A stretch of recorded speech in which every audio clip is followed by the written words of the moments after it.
Hola, bienvenidos a Observatorio Cotidiano. Soy Fernando Castañeda y el día de hoy vamos a hablar de un tema que realmente nos preocupa a todos los mexicanos. En muchas encuestas y en muchos estudios aparece como la mayor preocupación de los mexicanos en la agenda política de este país, el tema de la corrupción en México. Y para platicar sobre el tema nos acompaña la doctora Jacqueline Pechard Mariscal, que es presidenta del Comité de Participación Ciudadana del Sistema Nacional Anticorrupción. Jacqueline, muchas gracias por estar con nosotros. Al contrario, gracias. La licenciada Edna Jaime Treviño, directora general de México Evalúa. Gracias. Muchas gracias por la invitación. Gracias por acompañarnos. Y la licenciada Laura Raquel Manso, editora en jefe de Huffington Post, México. Tiene su truco, ¿no? Sí, tiene su truco. HuffPost, le podemos decir de cariño. Sale mejor. Gracias, exacto. Bueno, en realidad hoy hemos visto y hemos vivido en un mundo en el que la corrupción parece salir de muchas partes. Estaba yo hoy revisando de los candidatos franceses a la presidencia. Fillon, por ejemplo, está en juicio, ¿no? Sarkozy también. Hay un proceso judicial abierto. En muchas partes del mundo hoy vemos el tema de la corrupción. Sin embargo, sentimos que en México hay algo particular en la corrupción. ¿Podemos decir eso? Que en realidad en México es diferente el problema de la corrupción, es demasiado generalizado, es una práctica cotidiana. Por favor. Bueno, es difícil tener una cuantificación del fenómeno, justamente porque es clandestino, ¿no? Pero la manera en que se utiliza para poder medirla es la percepción de corrupción. Y eso es lo que hace Transparencia Internacional. Sí. Rankear o medir esta percepción en distintos países y hacer un ranking. Y México pues había permanecido en un lugar poco honroso, pero desafortunadamente en los últimos años ha empeorado mucho. Estaba más o menos como a la mitad o algo así, si mal no recuerdo, de los países que se habían, o más abajo antes. Estaba más abajo que a media tabla, pero sí ha empeorado. Eso quiere decir, y coincide con el planteamiento que hacías inicialmente, esto quiere decir que sí estamos percibiendo más corrupción. Hay más corrupción que en el pasado, no hay manera de afirmarlo con certeza o con contundencia, pero sí podemos decir que conocemos de más casos y que se ha convertido en la preocupación más importante o de las más importantes de los mexicanos. Entonces, por lo menos a nivel de percepción, estamos muy mal. Estamos peor que países con nuestro mismo nivel de desarrollo, inclusive pues estamos equiparables a repúblicas bananeras, por poner algún nombre, estados donde realmente el subdesarrollo político e institucional es tal que la corrupción es generalizada. No quiero decir que somos eso, pero estamos cerca en esta medición de percepción. Y eso, digamos, es un tema cultural, es un tema institucional, es una forma en que se organiza la política. Bueno, yo estoy convencida de que la corrupción no está en nuestro ADN, ¿no? Es decir que es de la cultura es como decir que no está en las estructuras y en las instituciones. Y yo creo que hay que desechar eso de manera categórica. Entonces, ni está en nuestro ADN, sí es algo cultural. ¿Y por qué creo que es algo cultural?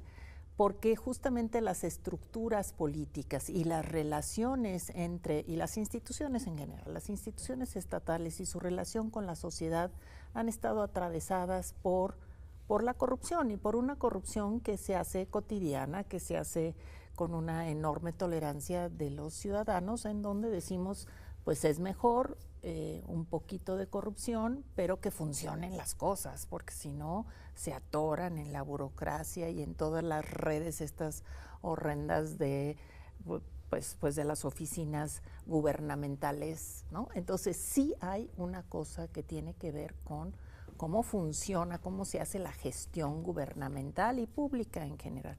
Entonces, no es una cuestión cultural, pero sí ha devenido algo cultural, porque pues la sociedad mexicana lo ha visto como algo, pues incluso yo recuerdo algún autor de mis años de estudiante que decía que la corrupción era funcional al sistema. Claro. Es decir, hacía que funcionara el sistema, ¿no? ¿Por qué? Pues porque justamente iba eliminando los escollos de los atorones burocráticos. Entonces, yo sí creo que la corrupción en México tiene una particularidad, y a mí siempre me gusta citar al doctor Graue, que una vez dijo: la corrupción es global, la impunidad es de países como el nuestro, en donde hay una debilidad en el Estado de Derecho, en donde pues nuestras instituciones, sobre todo las de justicia, pues no hacen justicia, y entonces pues hay una especie de como de incentivos para que la corrupción siga fluyendo, ¿no? Sí, ha habido un tema, yo creo que incluso algunas de las políticas que algunos de ustedes han seguido, es combatir precisamente la impunidad, ¿no? Porque puede haber corrupción, pero se castiga, ¿no? Al final de cuentas yo citaba los casos franceses, pero ahí están, ¿no? Están los juicios. Aquí el problema es que no están los juicios, ¿no? ¿Qué opinas? Pues yo creo que en efecto el problema no es que la gente no se comporte conforme a la ley, sino que no se le castigue, ¿no? Y lo que desde donde, bueno, nosotros podemos observar el mundo, cómo se comporta en las audiencias de gente que lee un periódico y que te está contestando todo el tiempo, que es, ¿no?, en línea, el digital, es que hay una desbordada, un desbordado enojo, por un lado, por la corrupción. Todo es corrupción, y en efecto, ¿no?, lo que dijo el presidente hace un par de días, de todo le echan la culpa a la corrupción. Sí, eso parece, pero no nos quedemos ahí, porque no sirve de nada, ¿no? Y ahora, lo que también creo, que si estamos tan enojados como sociedad, cuando estás enojado no ves nada, ¿no? Y ese es el problema. Creo que no estamos viendo cómo solucionar y cómo salir de ello, porque nada más nos enfrentamos a la emoción y nos quedamos ahí como sociedad. Eso es lo que Hay algunas ideas que hoy se manejan. Por ejemplo, Richard Sennett, ¿no?, habla del fin o de la caída del hombre público, a propósito de una especie de egocentrismo exacerbado, digamos, en la población, y en la que ya no tendemos a ver al otro, digamos, como un conciudadano, ¿no?, sino que estamos en la búsqueda, digámoslo así, egocéntrica de nuestro bienestar y nuestro beneficio. Lo digo por qué razón, porque también eso es un incentivo para decir, bueno, que cumplan la ley cuando se trata de mí, y después yo la quiebro cuando se trata de que yo necesito beneficiarme, y entonces hay una especie de esquizofrenia. A veces se dice mucho, los políticos son corruptos. Yo creo que lo más triste en el caso de la democracia, lo digo yo, no se los pongo en sus palabras, pero a mí yo creo que una de las tristezas de la democracia es que uno empieza a descubrir que no es solamente un partido, que no es solamente un sector, sino que uno va encontrando la corrupción en casi todos, y eso genera desencanto.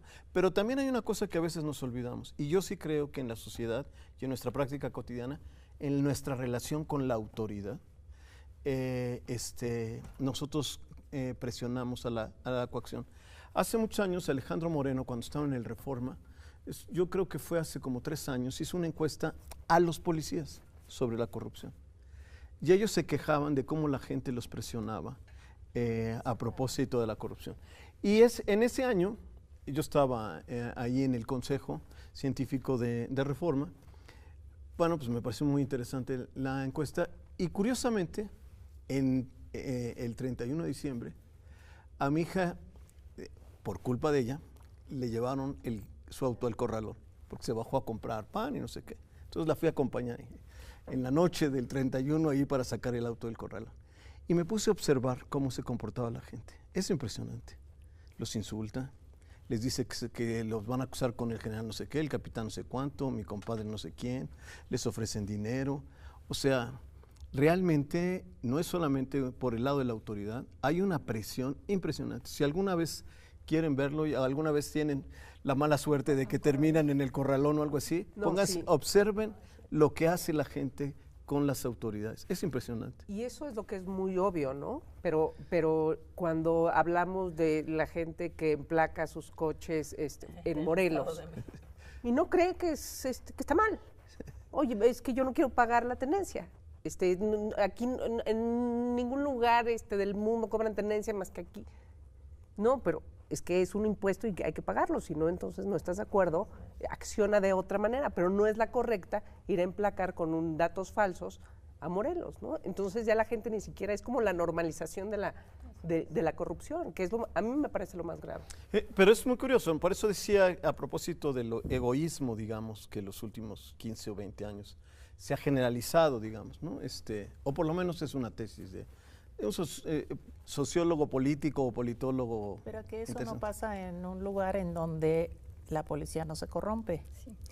Y yo creo sí, que... claro, es una doble, pues es un ida y vuelta, ¿no? Desde el ámbito de la psicología social, se ha querido probar que los ciudadanos cooperamos en el respeto a la ley cuando vemos que la clase política, las autoridades la respetan. Entonces, y yo creo que esa es la clave, ¿no? Estamos en un contexto de total permisividad, empezando por quienes detentan la autoridad y el poder, ¿no? Estoy totalmente de acuerdo contigo. Yo sí quiero aclarar una cosa. Sí creo que hay este problema entre los ciudadanos, pero también estoy en contra de esa tesis de que es que todos somos corruptos, y eso es falso, ¿no? Eso es falso. Y segundo, que todos tenemos el mismo nivel de responsabilidad. Eso también es falso, porque efectivamente, y eso habría que plantearlo, a veces la gente hace eso como alternativa ante una situación de injusticia o de muchas cosas, o de que no caminan los trámites que uno hace, muchas cosas, ¿no? Chantajes, presiones, etcétera, de ida y vuelta, ¿no? Lo que pasa es que sí se da ese fenómeno, ¿no? La gente también actúa de esa manera, ¿no? Se vuelve circular, ¿no? Hacemos un corte y regresamos a seguir platicando.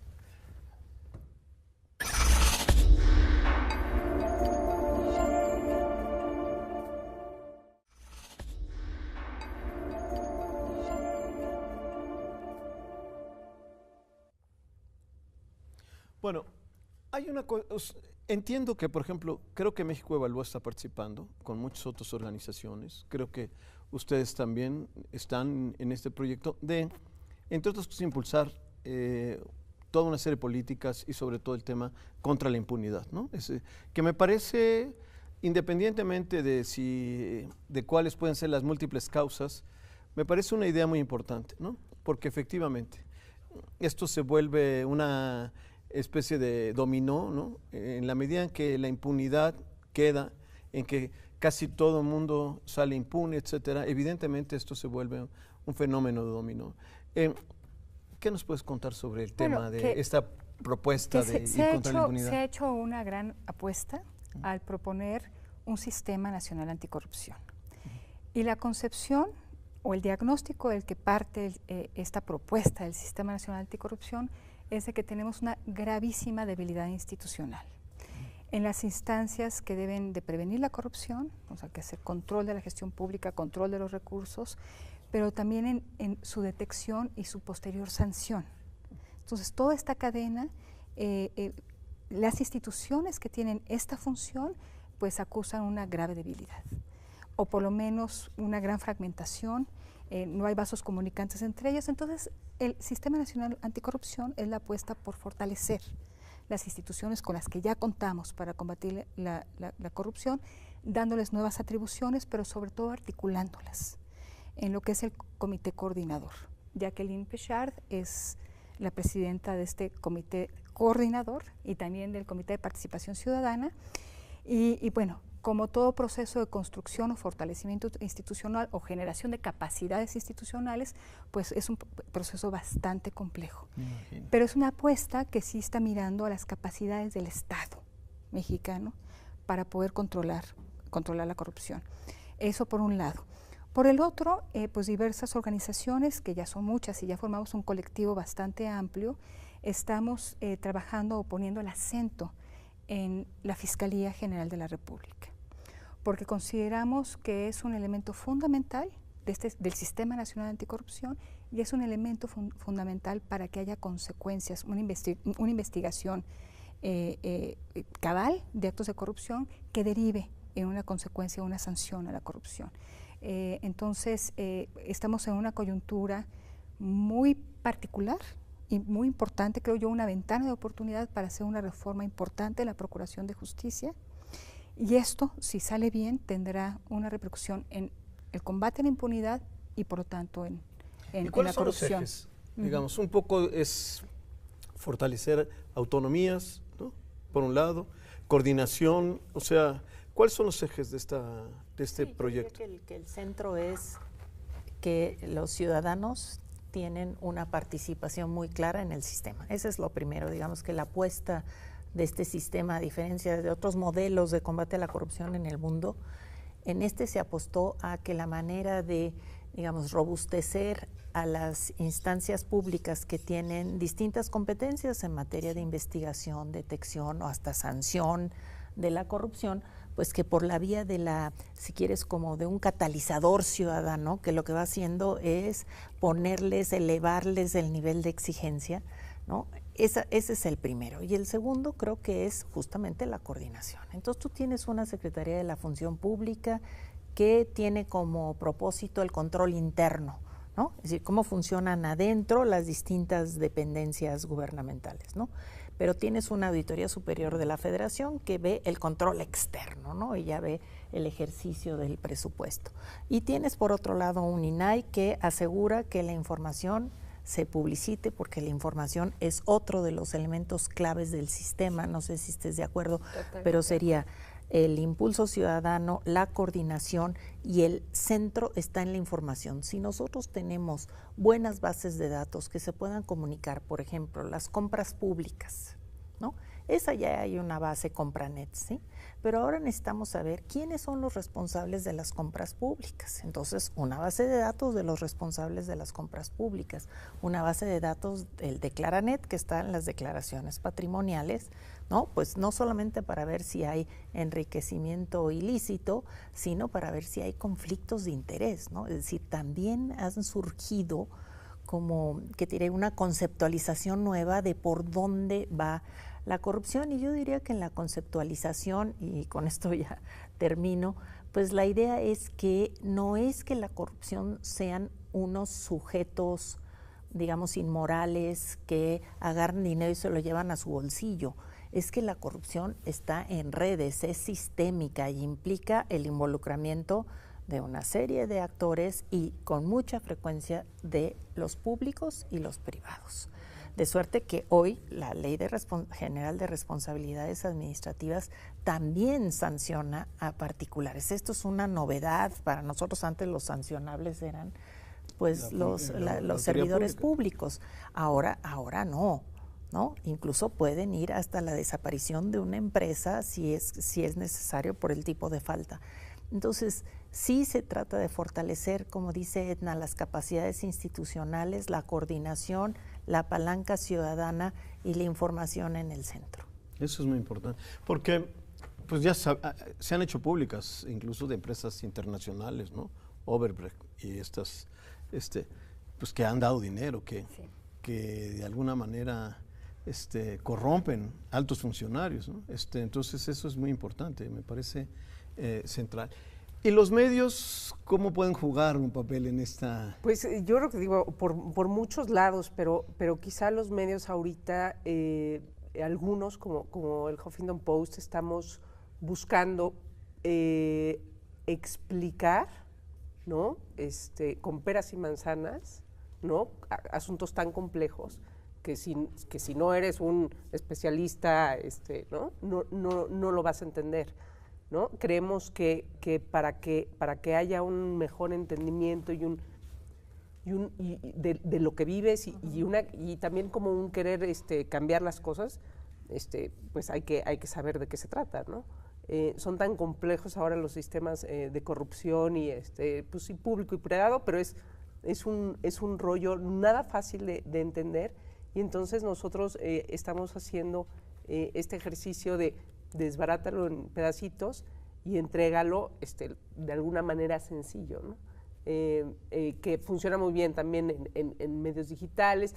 Claro que también la gente pues va por lo que le interesa y demás, pero si le explicas seguramente va a querer el siguiente, ¿no? O sea, el siguiente capítulo ¿no? Entonces creo que es nuestra responsabilidad estar como muy atentos. ¿Qué pasa con la Fiscalía? Te explico de qué se trata y por qué se está buscando que sea independiente, ¿no? Para que no suceda esto, ¿no? Empezando por lo más básico. Pero Esa es dime, una gran Laura, una responsabilidad. cosa, ¿tú crees que en México, estoy así como a lo mejor haciendo una pregunta que no quieras responderme, pero ¿tú crees que en México, por ejemplo, los medios ya juegan un papel como en otros países, ¿no? Donde incluso hay presidentes autoritarios, pienso en Estados Unidos, y sin embargo la prensa se le enfrenta, es un contrapeso, hace investigaciones por su lado, presiona de muchas maneras y genera indiscutiblemente un contrapeso. Por ejemplo, hoy que se discute sobre Trump, una cosa que se considera vital, digamos, ¿no? Y pensando incluso en la vieja Alemania nazi, todo, es la opinión pública, son los medios y el papel que pueden jugar en un momento No, determinado. el gran problema, no, claro, en México estamos atrasados porque, bueno, los medios tradicionales, que yo no voy a hablar de eso porque no estoy ahí, pero es la oportunidad de los medios digitales, tienen que ser independientes, porque, bueno, pues, los medios en general, el gobierno, que es el principal cliente, ¿no?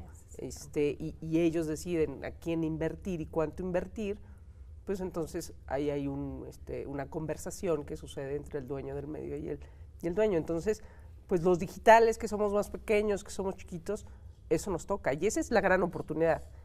Y en medida que esa es la oportunidad que da la era digital, que la gente puede consultarlo, ¿no? Claro que cuesta. Hacer buen periodismo y buenas investigaciones no es barato. Pero eso es lo que está empezando a surgir. Creo que hay algunos ejemplos. Nosotros llevamos apenas un año, estamos aterrizando, pero ese es nuestro objetivo.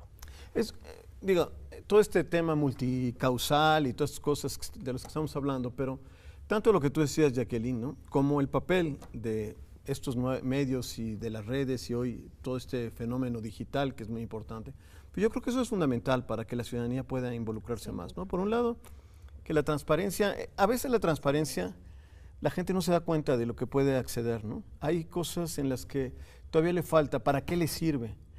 Hace ya algunos años, en la Facultad de Ciencias Políticas hicimos una encuesta para la Auditoría Superior de la Federación. Y es muy interesante porque de acuerdo al nivel socioeconómico, la gente le ve más o menos virtudes a la auditoría, ¿no? La gente que sí está más enterada, involucrada, donde tienen ya sus intereses porque tienen empresas, etcétera, ellos sí entienden más lo que es la auditoría y les interesa. Estoy hablando de antes, de muchas de las reformas que a ti te tocó promover y todo, y ya la gente veía esto, ¿no? Pero a mucha gente le cuesta todavía trabajo ver qué busco en estos sitios donde deben de publicarse todas estas cosas. Y creo que eso es muy importante que ustedes lo difundan, ¿no? Buscar que la gente pueda acceder y verle las virtudes a esto, ¿no? No, a mí me parece fundamental, por ejemplo, para el trabajo que hacen algunas organizaciones de sociedad civil, de Contraloría Social de Monitoreo, pues es un instrumento que permite acceder a la información con la cual se trabaja, acceder a la materia prima para analizarla y para presentar hallazgos a la sociedad. Entonces sí me parece fundamental. Por supuesto que es un instrumento que no se ha extendido, que no es de un uso extendido, pero como decía Jackie, es central en cualquier esfuerzo anticorrupción. Y creo que tratando de atar algunos cabos de lo que se ha dicho acá, me parece que hay algunos ejercicios periodísticos que han abierto, que le han puesto luz a actos de corrupción que justamente han sido posibles porque tenemos nuevos instrumentos para acceder a información. Entonces, bueno, lamentablemente se nos acabó el tiempo. Muchísimas gracias. Es muy breve, sí, lamentablemente. Y bueno, yo creo que efectivamente, como aquí comentaron nuestras invitadas, el problema de corrupción es un problema muy serio en México, pero también no podemos verlo así, como si todo fuera tan inconmensurable que no podemos abarcarlo y en el que todos somos responsables de la misma manera. Eso no puede ser. Se está avanzando y lo estamos oyendo. Se están haciendo propuestas muy interesantes. Combatir la impunidad, establecer esta coordinación entre estos organismos, fortalecer la participación de las asociaciones civiles, fortalecer los nuevos medios. Todo esto, sin duda, son buenas noticias en el combate a la corrupción. Y muchas gracias. Muchas gracias.